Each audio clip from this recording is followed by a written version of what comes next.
ہم وہی کہیں گے جو ہمارا دین ہم کو بتاتا ہے.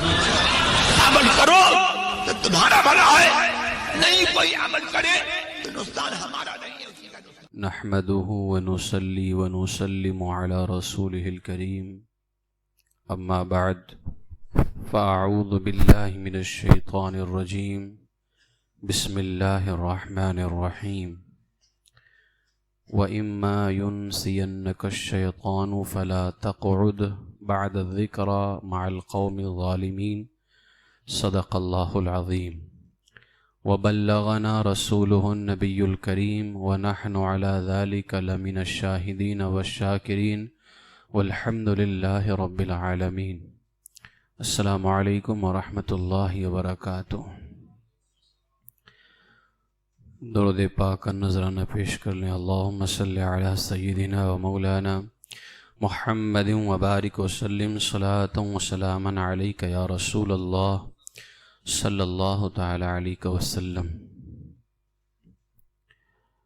اللہ تبارک و تعالی کا بے پناہ کرم ہے اور اس کا احسان عظیم ہے کہ اس نے اپنے محبوب ہمارے آقا صلی اللہ تعالی علیہ وسلم کے طفیل ہمیں جس جماعت میں رکھا ہے اس کا نام اہل سنت و جماعت ہے. یہ اللہ تبارک و تعالی کا بے پناہ کرم ہے کہ ہم کسی باطل فرقے سے تعلق نہیں رکھتے ہیں بلکہ ہم اہل سنت و جماعت سے تعلق رکھتے ہیں. اس جماعت میں پیدا ہونا، اس جماعت سے تعلق رکھنا، یہ بہت بڑی نعمت ہے اللہ تبارک و تعالیٰ کی. لیکن افسوس ہے ان لوگوں پر جو اس جماعت کی حفاظت نہیں کر پاتے ہیں اور اپنے نظریات کو، اپنے خیالات کو گندہ کر کے وہ اہل سنت و جماعت کے دائرے سے باہر ہو جاتے ہیں. جمعہ کے خطاب میں صلح کلیت کے حوالے سے میں نے بتایا تھا کہ صلح کلیت کا جو فتنہ ہے یہ ایک بہت بڑا فتنہ ہے اور یہ کوئی معمولی جراثیم نہیں ہے. جس طرح بدن میں جسم کا کوئی حصہ سڑ جائے تو اب اس کا کوئی علاج نہیں ہوتا ہے. اس کا ایک ہی طریقہ ہے کہ اگر جسم کو بچانا ہے تو اس سڑے ہوئے حصے کو کاٹ کر کے الگ کر دیا جائے. تو اسی طریقے سے صلح کلیت کی بیماری ایسی بیماری ہے، اگر یہ بیماری کسی کو لاحق ہو جائے تو ایسوں کا علاج یہی ہے کہ ایسے لوگوں کو بالکل دور کر دیا جائے، ورنہ یہ تو خود ٹھیک نہیں ہوں گے لیکن جو دوسرے لوگ ہیں یہ ان کو گمراہ ضرور کر دیں گے. آج بہت سارے حضرات دعوت و تبلیغ کے نام پر، دین کی دعوت، دین کی تبلیغ کے نام پر معاذ اللہ صلح کلیت کی تبلیغ کرتے ہیں وہ، اور لوگ یہ بہانہ بناتے ہیں کہ اگر ہم رد کریں گے بد مذہبوں کو، گمراہ لوگوں کو، ہم برا کہیں گے تو لوگ دین سے کیسے قریب ہوں گے. تو آج دیکھ لو کہ ان کی دعوت و تبلیغ کا کیا حال ہو رہا ہے کہ آج اتنے فتنے پیدا ہو رہے ہیں. تو میں پوچھنا چاہتا ہوں کہ تم جن بد مذہبوں سے قریب ہو رہے تھے دین کی دعوت کے لیے، تو تم نے کون سا فتنہ ختم کر دیا ہے؟ بتائیے نا، انصاف سے بتائیں نا. فتنے تو بڑھتے ہی جا رہے ہیں نا، تو آپ نے کام کون سا کیا ہے؟ یہ تمہاری مکاری ہے، یہ تمہارا فریب ہے اور کچھ نہیں ہے. یہ تمہاری صلح کلیت کی بیماری ہے. یہ سرکار تاج الشریعہ علیہ الرحمہ نے اسی لیے پوری زندگی صلح کلیت کے خلاف لگائی اور صلح کلیت کے خلاف جنگ کی ہے. آج سے زیادہ نہیں، 15-20 سال پہلے کے جو ہمارے علماء کے بیانات ہوتے تھے، کسی ایک پروگرام کو اٹھائیے، اگر ایک پروگرام کے اندر ہمارے 5 عالم کا بیان ہوتا تھا تو 3 باطل فرقوں کے رد پہ ہوتا تھا. 3 باطل فرقوں کے رد پہ بیان ہوتے تھے. چوروں کے بارے میں جب تک بتایا نہیں جائے گا کہ یہ چور ہے، چوری کیسے کرتے ہیں، تو لوگ ہمارے کیسے بچیں گے؟ اور اس وقت جب ہمارے جلسوں کا یہ حال ہوتا تھا نا کہ 5 بیان میں سے 3 بیان رد پہ ہوتے تھے، لوگ سنیت میں اتنے مضبوط رہا کرتے تھے، اتنے پکے رہا کرتے تھے کہ وہ کچھ بھی سنیت کے خلاف سننے کو گوارا ہی نہیں کرتے تھے. حضور احسن العلماء سید ہیں مارہرہ شریف کے، عالم دین، بزرگ شخصیت. انتقال کے وقت میں کیا فرماتے ہیں؟ اگر کوئی میرا مرید، میرا بیٹا کیوں نہ ہو، اگر وہ مسلک اعلیٰ حضرت سے ہٹے گا، قیامت میں اس کا ذمہ دار نہیں ہوں. یہ اس وقت کا حال تھا. آج سے 15-20 سال پہلے کے ہمارے علماء کے بیانات اٹھا کر کے دیکھ لیں، تب کیا دین کا کام نہیں ہوا؟ اعلیٰ حضرت علیہ الرحمہ نے پوری زندگی وہابیوں، دیوبندیوں کے خلاف لگائی، تو کیا تمہارے نزدیک پھر اعلیٰ حضرت نے بھی دین کا کام نہیں کیا؟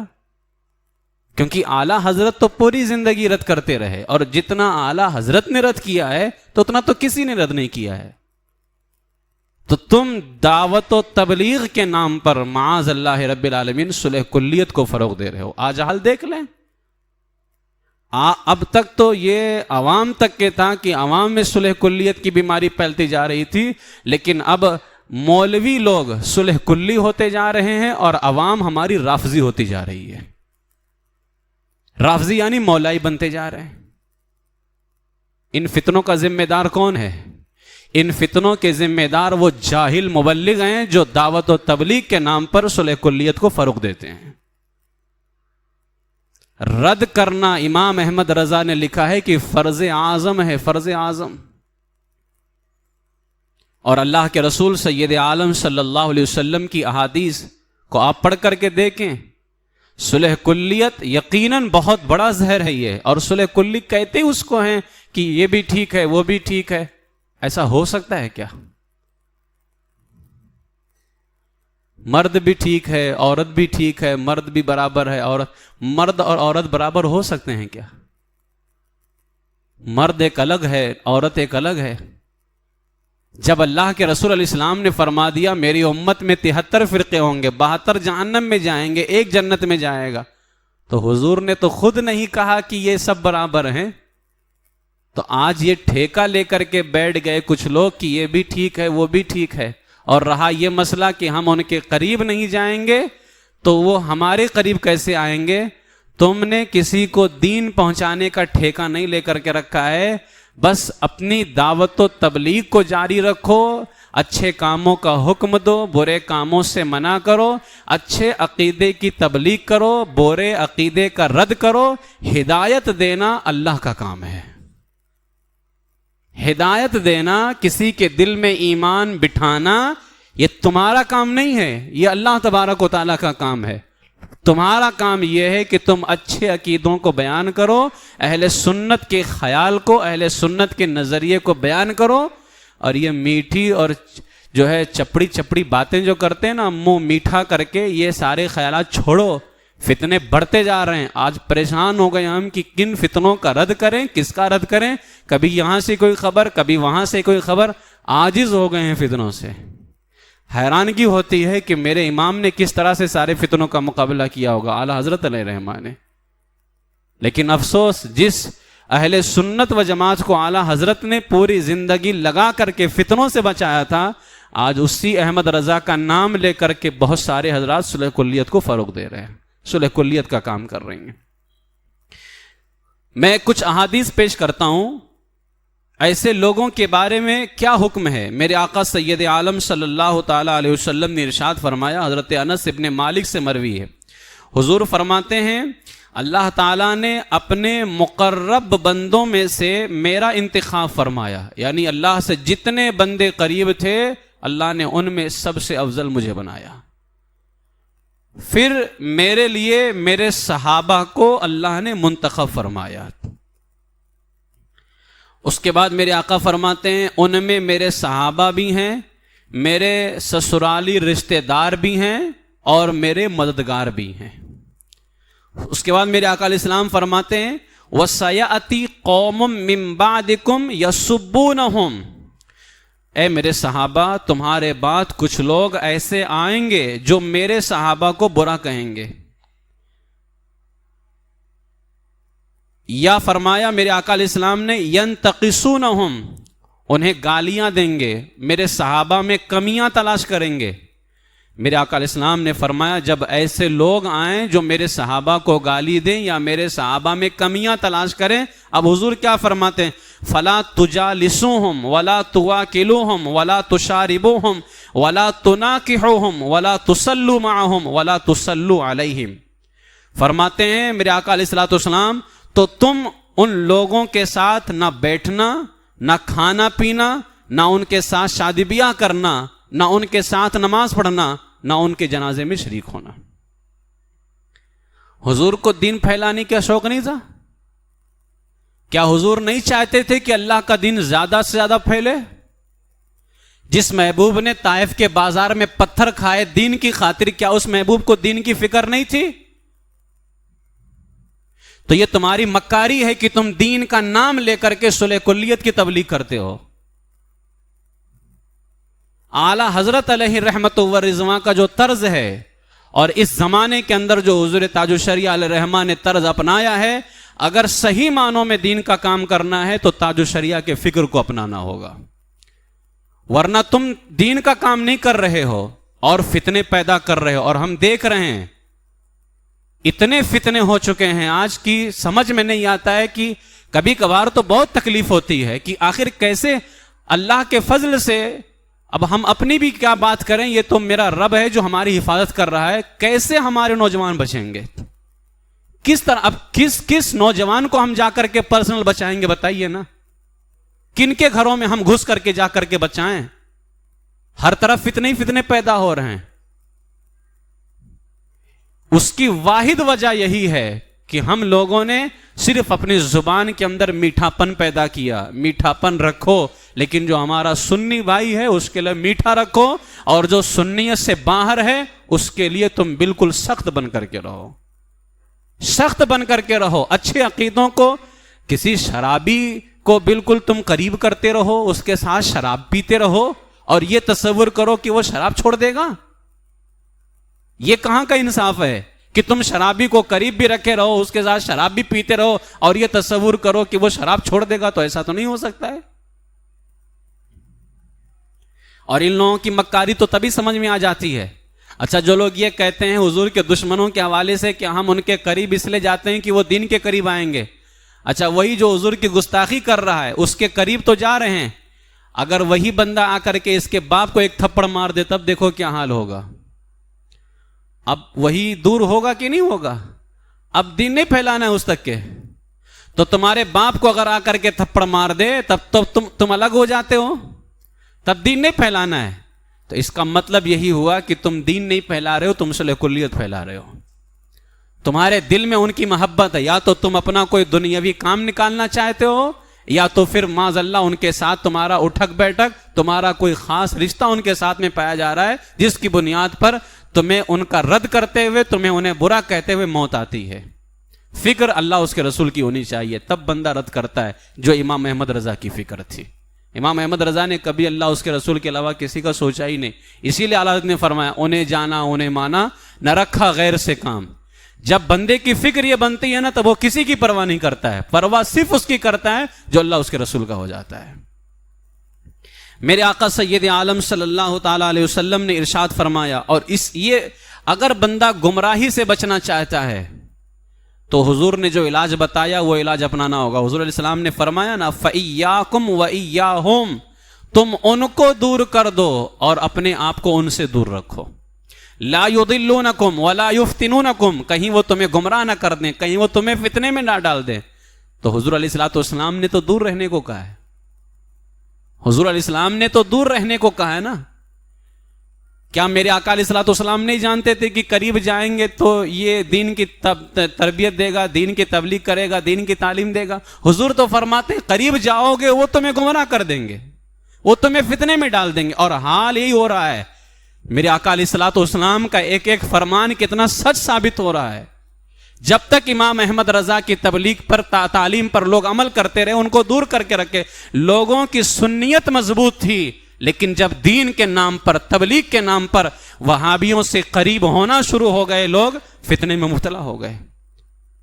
سڑے ہوئے ٹماٹر کے پاس میں ایک اچھے ٹماٹر کو بٹھا دو اور اس اچھے ٹماٹر سے کہو, اے اچھے ٹماٹر اس سڑے ہوئے ٹماٹر کو اچھا کر دے, تو کبھی نہیں کر سکتا ہے, بلکہ وہ سڑا ہوا اچھے والے کو ضرور سڑا دے گا. سڑا ہوا ٹماٹر اچھے والے ٹماٹر کو ضرور سڑا دے گا. تو اچھے ٹماٹر کو بچانے کے لیے کیا کرنا پڑے گا؟ ضروری ہے کہ اس سڑے ہوئے ٹماٹر کو اٹھا کر کے پھینکو.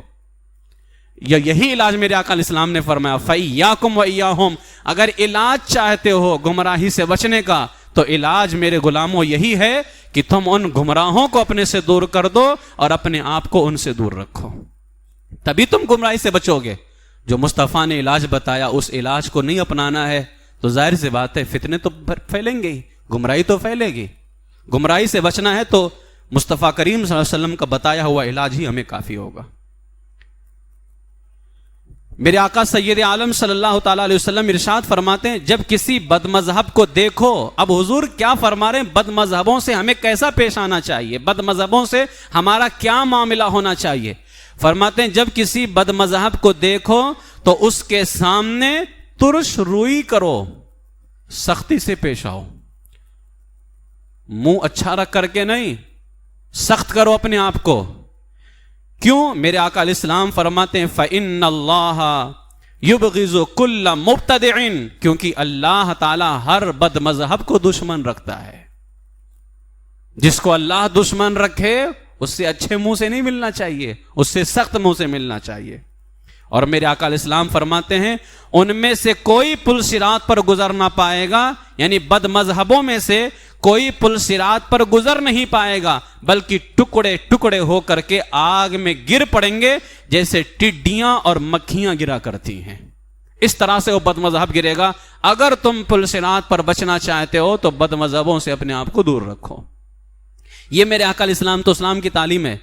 اور ایک حدیث پاک تو میں اس کو پہلی مرتبہ پڑھا, جبکہ ہم اس کو تو پہلے ہی بیان کرتے آ رہے ہیں. لوگ یہ کہتے ہیں نا کہ تم اپنی نماز کے بارے میں بتاتے رہو, روزوں کے بارے میں بتاتے رہو, کیا ضرورت ہے بار بار رد کرنے کی؟ یہاں تو سب سنی بیٹھے ہوئے ہیں, یہاں کون دیوبندی بیٹھا ہوا ہے, یہاں کون اہل حدیث بیٹھا ہوا ہے, یہاں کون سا مولائی بیٹھا ہوا ہے, تو تم کیا ضرورت ہے ان کو بولتے ہو اپنی محفلوں میں, مسجدوں میں, مجلسوں میں, کیا ضرورت ہے بولنے کی؟ اب ذرا سنو میرے آقا علیہ السلام کیا فرماتے. یہ حدیث پاک ہے. حضور سید عالم صلی اللہ تعالیٰ علیہ وسلم فرماتے ہیں کیا فاجر کو برا کہنے سے پرہیز کرتے ہو؟ یہاں فاجر معنی کیا ہے؟ برا آدمی. اور برے میں سب سے برا عقیدے والا بندہ ہوا کرتا ہے. شراب پینے والا بھی برا ہے, لیکن جو حضور کو مر کر کے مٹی میں ملنے والا کہے وہ شراب پینے والے سے زیادہ برا ہے. وہ زنا کرنے والا بھی برا ہے, لیکن جو یہ کہے کہ حضور کا علم تو ایسے تھا جیسے جانوروں کا علم معاذ اللہ, تو وہ زنا کرنے والے سے زیادہ برا ہے وہ. اب ایک برے آدمی کے بارے میں حضور کیا فرماتے ہیں, کیا فاجر کو برا کہنے سے پرہیز کرتے ہو؟ لوگ اسے کب پہچانیں گے؟ میرے آقا فرماتے ہیں فاجر کے عیب بیان کرو تاکہ لوگ اس سے دور رہیں. کیا تعلیم ہے؟ یہ تعلیم مصطفیٰ ہے. آج تم اسی کریم آقا صلی اللہ علیہ وسلم کی دین کی تبلیغ کے نام پر انہی کی تعلیم سے ہٹ رہے ہو. حضور فرماتے ہیں ایسوں کے عیب بیان کرو تاکہ لوگ اس سے دور رہیں, اور تم ان کے عیب کو جو ہے چھپانا چاہتے ہو. میں تو اسی لیے میں پروگرام نہیں کرتا زیادہ, اس لیے کہ پہلی بیماری تو یہ صلح کلیت والی ہے, ہمارے پروگراموں میں آ چکی ہے. کسی دیوبندی کے علاقے میں ہو رہا ہوگا تو پہلے کہتے حضرت تھوڑا سا سنبھال کے بیان کرنا. کون سا سنبھال کے بیان کریں گے؟ وہابی کو گود میں بٹھا کے بیان کریں گے؟ ابھی کیا سنبھال کے بیان کریں گے؟ اور دوسری بڑی بیماری ویڈیو کی بیماری آ چکی ہے. تو اس وجہ سے میں کوئی پروگرام نہیں کرتا, میرا سارا پروگرام مسجد میں ہوتا ہے. ہاں یہ دو شرطیں جہاں ہوتی ہیں وہاں میں جاتا ہوں, پروگرام کرتا ہوں, میرا بیان ہوتا ہے. میں رد کروں گا, جس کو پسند آئے ٹھیک ہے, نہیں پسند آتا تم خود ہی بیان کر لو اپنا. وہاں بھی کو خوش کر کے مجھے دین کا کام نہیں کرنا ہے. بلکہ وہابی کو جلا کر کے جو امام اہل سنت اعلیٰ حضرت کا پیغام ہے، غیظ میں جل جائیں بے دینوں کے دل، یا رسول اللہ کی کثرت کیجیے. اب وہابی تو اس سے ناراض ہوتا ہے نا یا رسول اللہ کہنے سے، تو معاذ اللہ کیا وہابی کو خوش کرنے کے لیے یا رسول اللہ چھوڑ دیا جائے؟ ابھی تو لا الہ الا اللہ کہنے سے ہندو بھی تو ناراض ہوتا ہے. بھائی تم کہو گے کہ اللہ کے علاوہ کوئی معبود نہیں ہے، اللہ کے علاوہ کوئی ہے ہی نہیں جس کی عبادت کی جائے، تو ہندو عبادت کرتا ہے کہ نہیں کرتا ہے؟ تو جب تم لا الہ الا اللہ کہتے ہو تو ہندو ناراض ہو رہا ہے یا اچھا خوش ہو رہا ہے؟ وہ تو لا الہ الا اللہ بھی چھوڑ دو. جو لوگ یہ کہتے ہیں کسی کو تکلیف نہیں دینا چاہیے، تو ہندو بھی تو کسی میں آتا ہے، اس کو بھی تکلیف نہ دو بھائی، لا الہ الا اللہ بھی چھوڑ دیا جائے.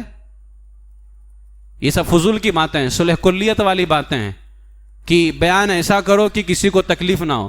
نماز کے اوپر بیان کرو گے تو بے نمازی کو تکلیف نہیں ہوگی، چوری پہ بیان کرو گے تو چور کو تکلیف نہیں ہوگی، شراب پینے کا عذاب بتاؤ گے تو شرابی کو تکلیف نہیں ہوگی تو شرابی کو بھی تکلیف نہ دو، بے نمازی کو بھی تکلیف نہ دو. یہ لوگوں کی بلا وجہ کی باتیں ہیں.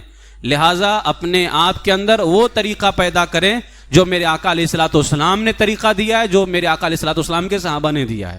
حضور علیہ السلام نے مسجد نبوی شریف سے منافقوں کو نکالا کہ نہیں نکالا؟ اچھا مجھے افسوس ہوتا ہے ان وہابیوں کا، ہم اتنا رد کرتے ہیں پھر بھی ہمارے پیچھے نماز پڑھتا ہے. کیوں ہمارے پیچھے نماز پڑھتے ہو تم؟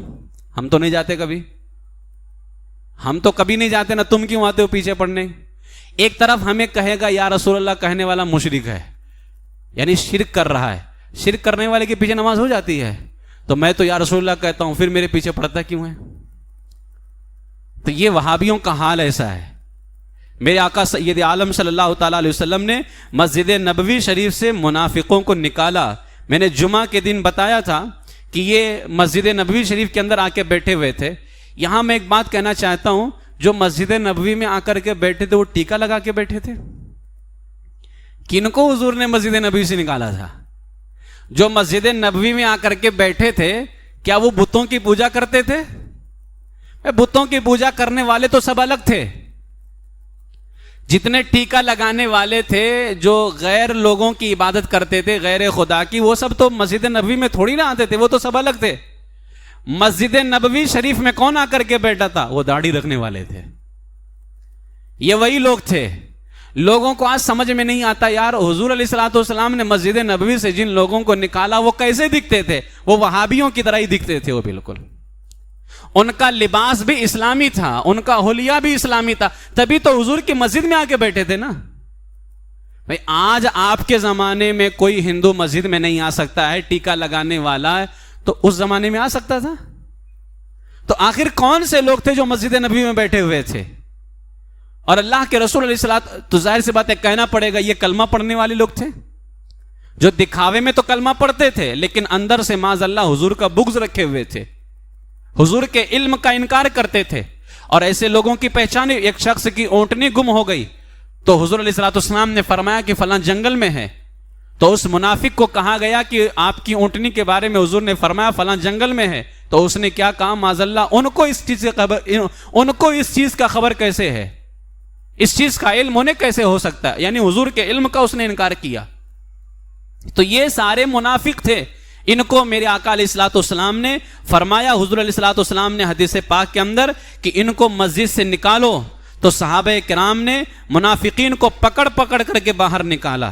حضرت ابو ایوب خالد بن زید رضی اللہ تعالیٰ یہ کھڑے ہوئے اور ان کے قبیلے کا ایک منافق تھا عمرو بن قیس، ٹانگ سے پکڑ کر کے گھسیٹ کر کے مسجد سے پھینکا. اپنے جیسے حضور نے فرمایا نکالو، اس کو ٹانگ سے پکڑا، ہاتھ سے بھی نہیں پکڑا، ٹانگ سے پکڑا اور گھسیٹ کر کے باہر نکالا. پھر حضرت ابو ایوب رافع رضی اللہ تعالیٰ نے رافع بن ودیع کو پکڑا اور کیسے نکالا؟ ایک کو تو ٹانگ سے گھسیٹ کر کے نکالا، اور اس کے بعد میں حضرت ابو ایوب نے ہی رافع بن ودیع منافق کو پکڑا اور اس کے گلے میں چادر ڈال کر کے خوب کھینچا اور اس کے منہ پر تماچا مارا اور اس کو مسجد سے نکال دیا. اور ساتھ حضرت ابو ایوب فرماتے تھے اف لکا منافقا خبیثا، اے خبیث منافق تجھ پر بہت افسوس ہے. بتاؤ صحابہ کیسے نکالتے تھے؟ خبیث کہتے تھے. آج ہم خبیث کہہ دیں تو ممبر پہ کون سی زبان استعمال کرتے ہیں؟ اس ممبر کی جو عظمت ہے نا، یہ مصطفیٰ کریم کی وجہ سے ہے. اور ان صحابہ نے حضور کی بارگاہ میں منافقوں کو کہا تھا اف لکا منافقا خبیثا، اے خبیث منافق تجھ پر افسوس ہے۔ کوئی کان پکڑ کے نکال رہا ہے، کوئی چادر ڈال کر کے گھسیٹ رہا ہے، کوئی پاؤں پکڑ کر کے گھسیٹ کر کے باہر نکال رہا ہے۔ اس طرح سے حضرت عمارہ رضی اللہ تعالیٰ نے زید بن عمرو کو پکڑ کر کے زور سے کھینچا اور کھینچتے کھینچتے مسجد سے نکال دیا، پھر اس کے سینے پر دونوں ہاتھوں سے تھپڑ مارا، وہ گر گیا۔ اس منافق نے کہا اے عمارہ تم نے مجھے بہت عذاب دیا ہے، تو حضرت عمارہ نے فرمایا خدا تجھے دفع کرے، جو خدا نے تیرے لیے عذاب تیار کر کے رکھا ہے وہ تو اس سے بھی زیادہ ہے، یعنی میں نے کیا کیا ہے، تجھے تو اللہ کی طرف سے اور مار پڑنے والی ہے۔ تو اس طرح سے صحابہ کرام رضی اللہ تعالیٰ عنہم نے نکالا۔ یہ حال تھا ان صحابہ کرام رضی اللہ تعالیٰ عنہم کا، ان کا ایمان کتنا اہم تھا اور ان کا ایمان کتنا زیادہ تھا، اس لیے کہ وہ فرمان مصطفیٰ صلی اللہ تعالیٰ علیہ وسلم پر عمل کرتے تھے اور حضور علیہ الصلوۃ والسلام سے سچی محبت رکھا کرتے تھے۔ اور ہمارے اکابرین بزرگان دین نے بھی یہی فرمایا۔ حضرت ابراہیم نخعی فرماتے ہیں بد مذہبوں کے ساتھ مت بیٹھو، کیونکہ مجھے ڈر ہے کہیں وہ تمہارے دلوں کو ارتداد کی طرف نہ پھیر دیں، ڈر ہے اگر تم ان کے ساتھ بیٹھو گے۔ حضرت حسن بصری فرماتے ہیں کسی بدعتی کے پاس مت بیٹھو کیونکہ وہ تمہارے دل کو بیمار کر دے گا۔ یہ ہمارے اکابرین لوگ آج یہ بھی کہتے ہیں نا کہ اتنی سختی امام احمد رضا نے پھیلائی ہے، تو یہ سب اعلیٰ حضرت کے مرید تھے کیا؟ اور ان مولائیوں کو بھی سمجھنا چاہیے جو ہیں رافضی اور نام مولائی رکھتے ہیں۔ امام محمد باقر رحمت اللہ تعالی علیہ فرماتے ہیں ان جھگڑالوؤں کے پاس نہ بیٹھا کرو۔ امام محمد باقر جھگڑالو کہتے ہیں، جھگڑالو، اور الفاظ امام محمد باقر کے لا تجالسوا اصحاب الخصومات، ان جھگڑالوؤں کے پاس نہ بیٹھا کرو۔ فإنهم الذين يخوضون في آیات اللہ، کیونکہ یہی وہ لوگ ہیں جنہیں قرآن میں فرمایا کہ یہ خدا کی آیتوں میں بیجا خوض کرتے ہیں، غور کرتے ہیں۔ آج وہابیوں کو دیکھ لیں، جو بتوں والی آیتیں ہیں، یعنی جن آیتوں میں اللہ نے فرمایا یہ بت تمہارا کچھ نہیں کر سکتے ہیں، نہ تمہیں فائدہ دے سکتے نہ نقصان کر سکتے ہیں، یہ وہابی ولیوں کے بارے میں کہتے ہیں کہ نہیں؟ وہی آیت لے کر کے ولیوں پہ فٹ کرتے ہیں یہ وہابی، جبکہ اللہ تبارک و تعالیٰ قرآن مقدس میں صاف لفظوں میں ارشاد فرماتا ہے کہ قیامت کے دن ہر کسی کی دوستی ختم ہو جائے گی، لیکن جو اللہ کے ولی ہیں ان کی دوستی کام آنے والی ہے۔ جب اس میدان میں ان کی دوستی کام آنے والی ہے تو دنیا میں کیوں نہیں کام آ سکتی ہے؟ جبکہ ماں باپ کا حال کیا ہوگا؟ ماں باپ دنیا میں کام آنے والے، لیکن ماں باپ کا حال قیامت میں کیا ہوگا؟ یوم یفر المرء من اخیہ و امہ و ابیہ و صاحبتہ و بنیہ، باپ بھی بھاگے گا، بیٹا بھی بھاگے گا، ماں بھی بھاگے گی، دوست بھی بھاگے گا، بھائی بھی بھاگے گا، سب بھاگیں گے، کوئی کام نہیں آنے والا ہے۔ لیکن قیامت کے دن اللہ کے نیک بندے قیامت میں بھی کام آنے والے ہیں۔ تو حضرت امام محمد باقر تو یہاں تک فرماتے تھے ان جھگڑالوؤں کے پاس نہ بیٹھا کرو، تو کیا امام محمد باقر کو دین کا کام نہیں کرنا تھا؟ امام محمد باقر نہیں چاہتے تھے کہ دین کی تبلیغ ہو، دین پھیلے؟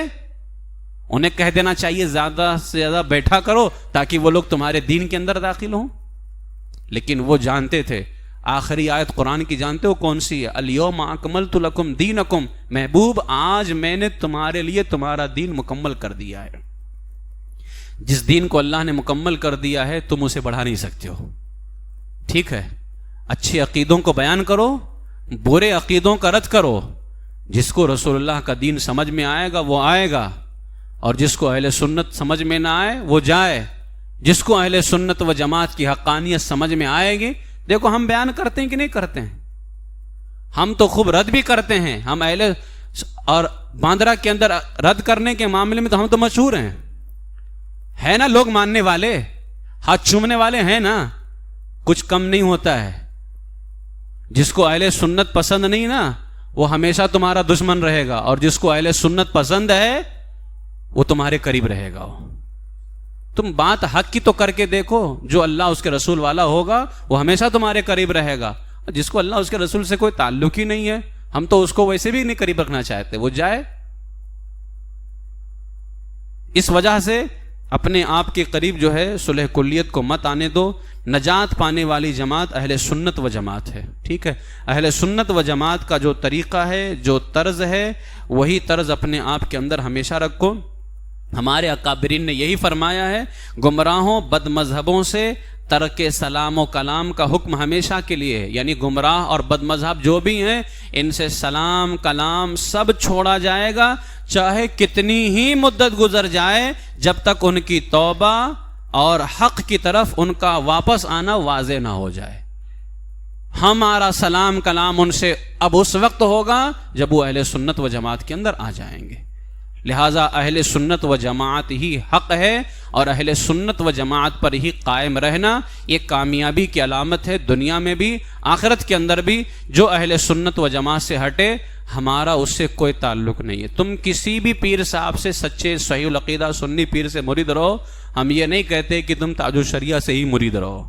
کسی بھی سنی صحیح العقیدہ پیر سے مرید ہو, لیکن شرط یہ ہے کہ تمہارا تعلق اہل سنت و جماعت سے ہونا چاہیے. تم کسی بھی خاندان سے مرید ہو جاؤ, اگر تمہارا تعلق اہل سنت سے نہیں ہے تو تم چاہے بریلی میں پیدا ہو جاؤ یا بریلی میں ہی مر جاؤ. ٹھیک ہے, بریلی کیا چیز ہے, تم مدینے میں جا کے مر جاؤ تو ہم تمہارے ساتھ کوئی تعلق نہیں رکھتے ہیں, اگر تمہارا تعلق اہل سنت سے نہیں ہے. جو لوگ ہمیں یہ کہتے ہیں نا یہ سب رضا خانی ہے, بس رضا رضا رضا رضا, تو یاد رکھ لو ہم رضا رضا صرف اسی لیے کرتے ہیں کہ اعلیٰ حضرت نے ہمیں اہل سنت کا جام پلایا ہے. ہمارا تعلق اعلیٰ حضرت سے ہے اور بہت ہے. نہ ہم کل چھوڑے تھے اعلیٰ حضرت کو, اور نہ انشاءاللہ ہم مرتے دم تک چھوڑیں گے, لیکن ہمارا تعلق سب سے پہلے اللہ کے محبوب صلی اللہ تعالیٰ علیہ وسلم سے ہے. حضور کی وجہ سے ہی اعلیٰ حضرت سے بھی ہمارا تعلق ہے. لہٰذا یہ جو ہمیں بدنام کرتے ہیں نا, ان کے چکروں میں مت آیا کرو. اللہ تبارک و تعالیٰ کی بارگاہ میں دعا ہے کہ اللہ تعالیٰ ہمیں اہل سنت پر استقامت عطا فرمائے, اور ان کے لیے دعائیں بھی مت کیا کرو. بہت سارے دعاؤں کے چکر میں بھی برباد ہو جاتے ہیں. زندگی میں ان کے لیے ہدایت کی دعا کرو آپ, صرف ہدایت کی دعا کہ اللہ تعالیٰ ان کو ہدایت دے دے. مرنے کے بعد میں ان کے لیے دعا کرنا کفر ہے. ان کے لیے دعا کرنا کیا ہے؟ کفر ہے.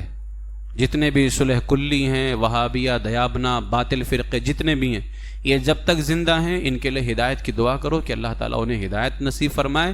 اللہ تعالیٰ سے تو ہم دعا کرتے ہیں کہ اللہ تعالیٰ سب کو اہل سنت و جماعت پر استقامت عطا فرمائے.